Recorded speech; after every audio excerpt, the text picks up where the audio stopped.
Jesse Jackson, longtime civil rights advocate as well as leader of Operation Push, as well as the Rainbow Coalition. Reverend Jackson, thanks very much for joining us here. This is exciting. It is exciting. Something's happening, history's being made. History being made. We could go from the first African-American president to the first woman president. But let's talk about how divided the United States is right now. Can one president hold this country together? It will take the people with the will to find that we've survived apart, but we must now learn to live together. We were making progress when we had leadership that encouraged coexistence. So now you see in the South, you see black and white football teams, Alabama plays, Clemson, the big games. But when President Barack won in '08, Republicans met that night saying our mission is to defeat him. And so from declaring him illegitimate because of the way he was born, which of course was born in the warrior, to call him alive in the well of the Senate, the well of the House. The playing on the fears of people never stopped. And the irony is, people who are beneficiaries have fallen for the trap. In your travels around the world and your contacts, may I say? Sure. When he came in office, we lost 800,000 jobs that month. Banks were in a free fall. Even Americans were saying we don't want American cars. There's been a net gain of jobs every month since. Banks were bailed out. Unfortunately, people were not bailed out. They were not linked in the lending and the reinvestment. 20 million more Americans have health care. We're in much better shape, much more secure. So the irony is that even in spite of that progress, the fears have not abated. in your travels around the world, in your contacts internationally, people have watched this democratic process play out. A lot of frustration among the electorate. Donald Trump has tapped into it. Bernie Sanders, with socialist beliefs, has tapped into it. What are people saying about this process this year? Well, as I've traveled to Africa, to Asia, Europe, is that now a local press conference is global. So when Donald Trump says we're going to ban Muslims with some condition, there are 2 billion Muslims, more than there are Americans or maybe even Christians in the world. You talk about building a wall between us and Mexico. We share 2,000 miles of border with Mexico. We do more trade with Mexico on a given day than we do with Japan and China. They're our neighbors. Why offend them when he challenges refugees with the idea of uncaring insensitivity, of 15 million people being deported? This is not conservative. This is a threat to national stability and security. And lastly, the threats on NATO lends itself to global instability. That's why people like Mayor of New York, who spoke with Bloomberg, had to say, I cannot take this standing still. Let's talk about that, because there have been some very severe statements. The fact that Trump has indicated that perhaps we would not back up NATO in the event of a crisis. How does one move on from this? And are people looking at this process not as failed, but as something that isn't working this year? Are these the best 2 candidates the U.S. could field? Well, they're the 2 that's there. And everybody had the right to run, and Trump tapped into fears, I think, and false hope. The military knows that NATO has worked. Europe knows it has worked. It's a key to the European stability, which is a key to world peace. The idea of deporting 15 million people is an idea that's impractical. It appeals to the worst in people of the wall between us and Mexico. But what does it say about the nation that the voters are the ones that put those 2 in the position to be next president?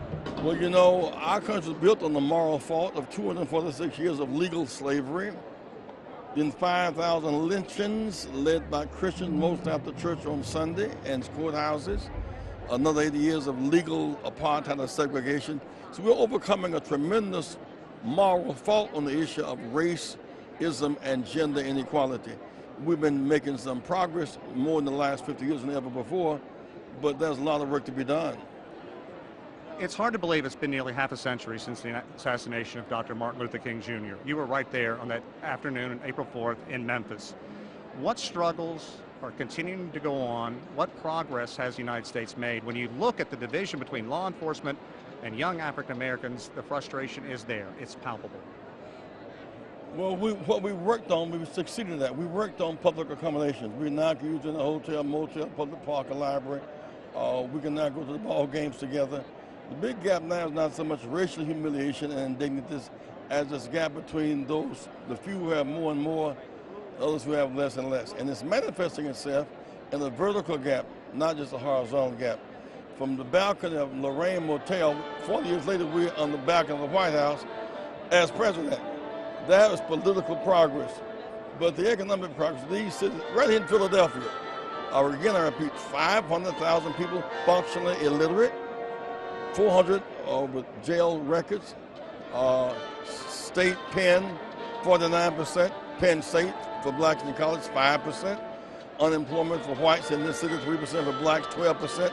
So the vertical economic gaps have created tremendous anxiety and fears, and of course, police are in danger because these military people with post-traumatic syndromes can buy military assault weapons, can shoot them. And there was an attempt to associate Black Lives Matter and the shooters. These guys were trained by the military. They learned how to shoot in the military, and learned how to do ambushes and sabotage and how to build booby traps and bombs. This is military training. And we run the danger of having a lot of people on the streets with this kind of mental challenges and access to these weapons legally. Amazing. When you look at Bernie Sanders and you look at Hillary Clinton, why did Sanders appeal to so many young voters and Hillary not able to tap in to the female vote? Well, his appeal, student loan debt is greater than credit card debt. We turn education from to an investment for the future to a commodity, and the banks exacerbate that situation. And so the banks use subprime and predatory lending, drove 10 million folks out of their homes. Hillary was seen as being too close to the banking community, for example. Because as a senator, Wall Street was in her senatorial district. Bernie tapped into the unnecessary war. Iraq war was unnecessary, and went on to Libya. And in those two wars comes ISIS. So it's hard to justify the preemptive strike in Iraq. It's hard to justify overthrowing Gaddafi in Libya. One final question, sir. As you look back on your time here, I remember the wonderful speeches you gave, especially the year you came so close to being nominated president. What do you look back and think about the most? And secondly, the Bernie Sanders supporters who got up and walked out, can they be brought into the Democratic fold, or will they reach out to a third-party candidate or even Donald Trump? I hope they will come unto themselves. They don't want the unintended consequences of their protest to elect Trump. And there's a backdoor way of electing Trump. They're not coming back under the tent.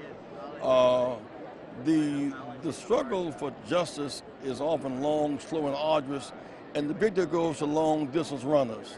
It took us from 1955 to 64 to get the public accommodation bill. It took us from 65 to 2008 to get an African-American president, now a female president. And so we see growth, but only those who can see life through a door, not through a keyhole, will reap those benefits. Reverend Jackson, I thank you for your time. You've been very gracious. Thank you, sir. Enjoy your evening.